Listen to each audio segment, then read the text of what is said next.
November মাসের 26 তারিখে আগুন লাগবে। আমার ওই মায়াটার আমি খুঁজে পাইনি, এরম বল হয়ে গেছে। আমার উৎসাহ ছিল না, আমি মেয়ের বিশ্রাইতে যাই, আমার ছেলেও বুঝে গেছে। চিন্তা করলাম যে আমি এমনি করে চলতে পারুম না। আমি চিন্তা করি যে আমি এক পাল্লা লতি আইন না বয়া বয়া বেচলে আমার পেটের খাওয়ানটা আমি জোগাইতে পারবো। আমি নিজে বলছি, কিন্তু কেন এনে একটা আপা ছিল কয়, তোরা তো মানুষের সাহায্য দেয় না, তুই এক কাজ কর, তুই একটা কিছু কইরা কোনো রকম চল, তোর সন্তানটাও তো বেশি আত্মাগল, তাইলে তুই এক কাম কর, একটা কিছু কর। আমি তো বলি লতি বেচলে কেমন হইব, ভালো হইব। পরে দিয়ে আমি এই যে প্রথম ঠেলা 100 টাকা লতি আইন না আমি 300 টাকা 300 দিয়া বিক্রি করলাম, 200 টাকা আমার লাভ হয়েছে।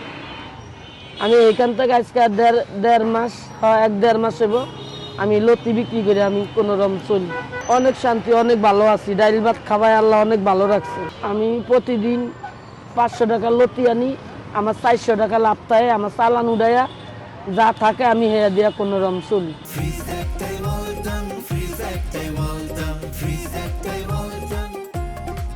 আগুন লাগিয়া নভেম্বর মাসের 26 তারিখে আগুন লাগবে।